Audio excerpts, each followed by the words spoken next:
ലോകത്ത് കൂടുതൽ വധശിക്ഷ നടപ്പാക്കുന്ന രാജ്യം എന്ന കുപ്രസിദ്ധിയുണ്ട് യമന്. വധശിക്ഷ യമനിൽ നിയമപരമാണ്. യമൻ പൗരനെ കൊലപ്പെടുത്തിയ കേസിൽ മലയാളി നഴ്സ് നിമിഷപ്രിയയുടെ വധശിക്ഷ ഈ മാസം 16-ന് നടപ്പാക്കാൻ യമനിലെ പബ്ലിക് പ്രോസിക്യൂട്ടർ ഉത്തരവിട്ടതോടെ യമനും അവിടുത്തെ വധശിക്ഷാ രീതികളുമെല്ലാം വീണ്ടും ചർച്ചയാവുകയാണ്. നിയമപരമായ ശ്രമങ്ങളെല്ലാം വിഫലമായതോടെ നിമിഷപ്രിയയുടെ വധശിക്ഷ ഉറപ്പായി എന്നാണ് പലരും അഭിപ്രായപ്പെടുന്നത്. കൊല്ലപ്പെട്ട തലാൽ അബ്ദു മഹദിയുടെ കുടുംബാംഗങ്ങൾ നഷ്ടപരിഹാരം സ്വീകരിച്ച് മാപ്പ് നൽകുക എന്ന നേരിയ സാധ്യത മാത്രമാണ് ഇനി മുന്നിലുള്ളത്. എന്നാൽ വധശിക്ഷയ്ക്കുള്ള ഉത്തരവ് ജയിലിൽ എത്തിയതോടെ ഇതിനുള്ള സാധ്യത എത്രത്തോളം എന്ന് കണ്ടറിയണം. ഇപ്പോൾ യമനിൽ നിലനിൽക്കുന്ന വധശിക്ഷാ രീതി വെടിവെച്ചു കൊല്ലുകയാണ്. കൊലപാതകം, ബലാത്സംഗം തുടങ്ങിയ കുറ്റങ്ങൾക്കാണ് യമനിൽ സാധാരണ വധശിക്ഷ നടപ്പാക്കുന്നത്. ഇതിനൊപ്പം കൊടും കുറ്റകൃത്യങ്ങളുടെ പട്ടികയിലുള്ള വ്യഭിചാരം, മതനിന്ദ, മയക്കുമരുന്ന് കടത്തൽ, കൊള്ള, മരണത്തിലേക്ക് നയിക്കുന്ന സ്വത്ത് നശിപ്പിക്കൽ, രാജ്യദ്രോഹം, കള്ളസാക്ഷി പറയുക എന്നിവയ്ക്കും വധശിക്ഷ നൽകാറുണ്ട്. നാളുകൾ നീണ്ട വിചാരണയ്ക്ക് ശേഷമാണ് യമനിൽ വധശിക്ഷ നടപ്പാക്കുന്നത്. ഈ സമയം കൊലപാതകമാണെങ്കിൽ ബ്ലഡ് മണി നൽകി കേസ് ഒത്തുതീർപ്പാക്കാനും അവസരമുണ്ടാകും.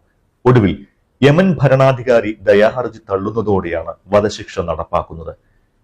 വധശിക്ഷ നടപ്പാക്കാൻ പ്രത്യേക സ്ഥലങ്ങൾ തന്നെയുണ്ട്. വധശിക്ഷ നടപ്പാക്കുന്ന സ്ഥലത്തേക്ക് കണ്ണുകൾ മൂടിക്കെട്ടി പ്രതിയെ എത്തിക്കും. പ്രതിയുടെ കൈവിലങ്ങുകൾ അഴിച്ചുമാറ്റിയ ശേഷം പുതപ്പോ കാർപ്പറ്റോ വിരിച്ചിട്ടുള്ള തറയിൽ മുഖം താഴേക്കാക്കി കമഴ്ത്തിക്കിടത്തും. തുടർന്ന് ആരാച്ചാർ ശിക്ഷ നടപ്പാക്കും. ഓട്ടോമാറ്റിക് റൈഫിൾ കൊണ്ട് ഒന്നിലധികം തവണ പ്രതിയുടെ മുതുകിൽ, ഹൃദയത്തിന്റെ ഭാഗത്തേക്ക് വെടിവെക്കും. വെടിവെക്കുന്നതിന് മുന്നേ തന്നെ പ്രതിയുടെ ഹൃദയം ഏതു ഭാഗത്താണ് എന്ന് ആരാച്ചാർക്ക് ഡോക്ടർമാർ കൃത്യമായി കാണിച്ചു കൊടുത്തിരിക്കും. ഇത് കൃത്യമായി മനസ്സിലാക്കിയാണ് ആരാച്ചാർ വെടിവെക്കുന്നത്. മരണം ഉറപ്പാക്കിയ ശേഷം ശരീരം സംസ്കാരത്തിനായി വിട്ടുനിൽക്കും. പ്രേക്ഷകരോട് ഒരു കാര്യം, നേരിയ സാധ്യതയെങ്കിലും ഉണ്ടെങ്കിൽ നിമിഷപ്രിയ വധശിക്ഷയിൽ നിന്നും രക്ഷപ്പെട്ട് നാട്ടിൽ തിരിച്ചെത്തട്ടെ എന്ന് ആത്മാർത്ഥമായി പ്രാർത്ഥിക്കുന്നു. നിമിഷപ്രിയയുടെ വധശിക്ഷയുമായി ബന്ധപ്പെട്ട് വാർത്തകൾ വന്നതോടെ പലരും യമനിലെ വധശിക്ഷാ രീതിയെക്കുറിച്ച് സംശയങ്ങൾ ഉന്നയിച്ചിരുന്നു. അതിനുവേണ്ടി മാത്രമാണ് ഈ വീഡിയോ. അതല്ലാതെ നിമിഷപ്രിയയുടെ വധശിക്ഷ നടപ്പാക്കുന്നതിനെ കുറിച്ചല്ല എന്ന് പ്രേക്ഷകരെ ഓർമ്മപ്പെടുത്തുന്നു. ഇനി നിമിഷപ്രിയ ചെയ്ത തെറ്റെന്താണെന്ന് നോക്കാം.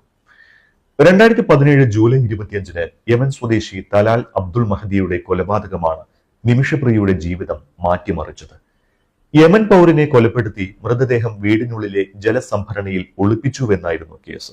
പാലക്കാട് കൊല്ലങ്കോട് തേക്കിഞ്ചിറ സ്വദേശിനിയാണ് നിമിഷപ്രിയ.